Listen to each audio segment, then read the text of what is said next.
Can Change Your Life with me, Reverend Wolak. We're here each and every day at 8 a.m. as we explore this thing called life. Thoughts that can change your life. And we simulcast this on Facebook and YouTube at the same time. And you can watch it live or you can watch it whenever you want. But the key thing about watching it live, we can talk, we can interact. And I think that's so important that we have the ability to connect with each other. So if you're out there, check in. Let me know what's going on in your life. The thing that I want to talk about today is this idea is that we are each unique. Each of us is totally unique. There's no one on the planet that is like us. No one on the planet will ever be like us. We are one of a kind. We will always be one of a kind. See, the universe is so big, it doesn't have to duplicate anything. And that's the beauty of it. The universe doesn't have to duplicate anything. And so here's the key thing. If we understand that the universe doesn't have to duplicate anything, then we can embrace our uniqueness. We don't have to live up to the expectations of others. We don't have to live up to pleasing with others. So here's what happens.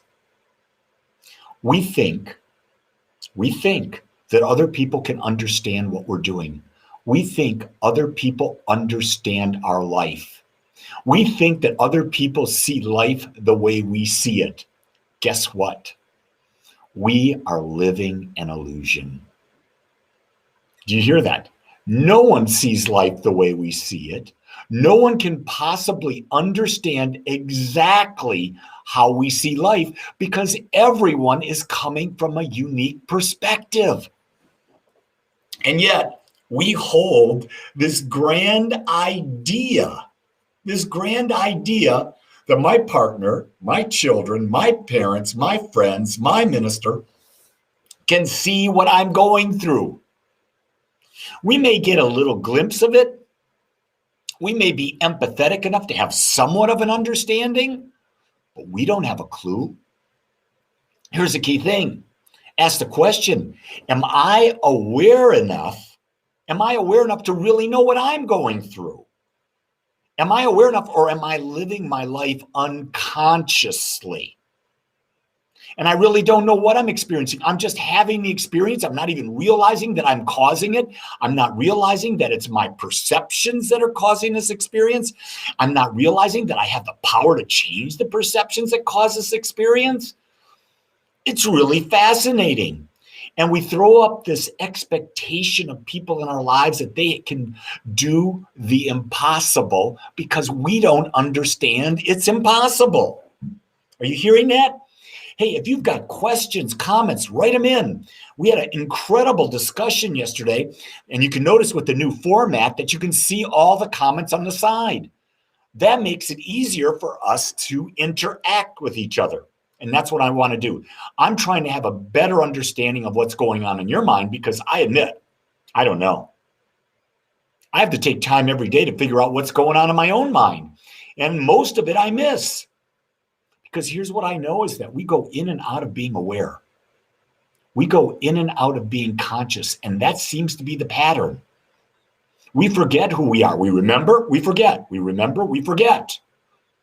It's just a fascinating thing, this thing that we call life that we're going through at this time. And you know what? When you understand that, guess what? You can give yourself a break. You don't have to judge yourself. You don't have to say, well, why don't they understand me? I must be bad. No, they don't understand you because no one does. The key thing in life is focus on understanding yourself. That's the big thing. What do you want to know about you? So if you're not aware, on I think it's the 27th, a Saturday, I'm doing a free workshop. That free workshop is going to be about how do you determine your life purpose? What do values have to do with that? So I'm going to be doing an hour workshop on that Saturday. If you're interested and you want to be a part of that workshop, go to agapespiritualcenter.com and you'll go to the calendar, you'll find the workshop and you register. That's all you got to do. And then you'll get a Zoom link. Just like the one, well, you're not watching a Zoom link right now. That's right. Too funny. So Kai says, how do you stop the continuous cycle of negative speak in the mind? It's like a song on repeat. Yes, it is. Here's the thing about the West. We in the West think that we can control our mind. We in the West think that we can stop it from thinking all the time. We can't. The mind is not a thing. The mind is a process. It's a process that keeps going and going and going and going. What you can do is you can understand that you're not the mind. And that's where you go and you do meditation. Meditation is not trying to change the mind. Meditation is understanding by observing your thoughts, by observing your body, that you're not your body and you're not your mind, but they are there for you to use.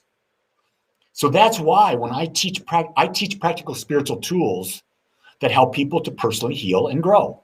That's what I do. Well, meditation is the number one tool because meditation takes you out of the mind. It takes you to the truth. It takes you to the essence of what you are, the infinite individualized as you, a point of consciousness within the infinite consciousness. And what I keep sharing with people is everyone should be building a daily meditation practice, daily. Ultimately, twice a day, 20 minutes each time. If you're not there, start with what? 10-minute a day. But start with meditation. Here's the key. Some of you out there already know this. You can join me every morning at 7 a.m. my time. Just go to the agapespiritualcenter.com, click on the calendar, and you'll see every morning I do a Zoom meditation. And everyone is welcome to join whenever they want to join. As long as it's at between 7 and 7:20, my time, because it's not recorded because I do this live. If you're looking for guided meditations, you can find it on my YouTube channel. Because I've got probably 12, 13 guided meditations out there for just about every occasion. So I'm putting out all these tools because my role that I've determined for myself is to help other people figure out what works for them. Because I don't know what works for them. Do you get that? I don't have a clue what'll work for you, but I can tell you what's worked for me. I can give you ideas of other things to try. That's the best I've got. That's the best I got. Yeah, the question Kai asks is the negative talk. It's always there. Here's the key thing. Here's the only thing that I have found that can work with that. Neutralize the negative thought. Understand that you are equally challenged and equally supported. So as much negative talk is going on, there's positive side to that. And when you can focus on that, then the negative thought won't overwhelm you, but you'll be able to see that life is truly always in balance. And when you see life is in balance, it's much easier to live in life.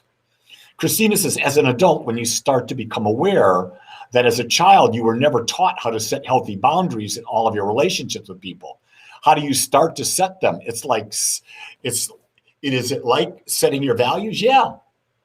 Well, first off, the best thing, it's Christina, you got to know your values. You got to know the hierarchy of your top 3, top 5 values. And from there, you set boundaries that allow you to, live those highest values. And you weren't taught to set boundaries as a child because your parents didn't know any better. They just didn't know any better. So we can't beat them up for that. And so the question then becomes, when do I start? Today. You, Christina, would you look at Justin and say, here's a boundary. This is how I'm living from now on. With your children, here are my boundaries. I meditate from this time to this time. Don't disturb mom. Don't disturb me. This is what I'm doing. You have the right, because it's your life, to set boundaries that serve you. Let me just say this really clearly. You are worthy of setting your boundaries. To not set boundaries is saying, I'm not worthy. And when we say that, that's not loving. It's not self-loving. And from a place of not being in self-love, you cannot love others. Sandra Lynn says, do you still use the rosary? No, I haven't used the rosary since I was 15. I use mala beads. And you'll say, what are mala beads, Lee? Well, those are beads from the East. There's 108 of them. I use them when I do affirmations or I do mantras. It's a real simple process. I take it, I get a mantra. I'm connected, whole, perfect. And I say that 108 times. My body lives in homeostasis and I experience perfect health and well-being. I say that 108 times. And you say, Lee, why are you doing that? Because I want to shift what is playing in my subconscious mind. I want to build a different habit of thinking. And so by repeating a mantra or an affirmation over and over and over again, I'm establishing a new habit of thinking.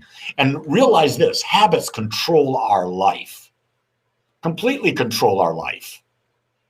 That's how it is.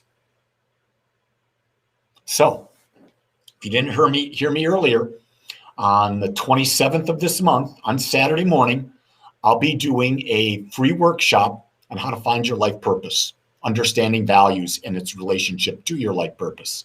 Go to agapespiritualcenter.com and sign up for the free workshop. You'll get a lot of great information from that. And you'll be able to interact because we're on Zoom. So that's really cool too. So I'm pretty complete right now for today. Hey, tell me, do you like this new format where I'm on one part of the screen and the comments are posted on the other? I don't have to use this, but it really started to generate a lot of discussion yesterday.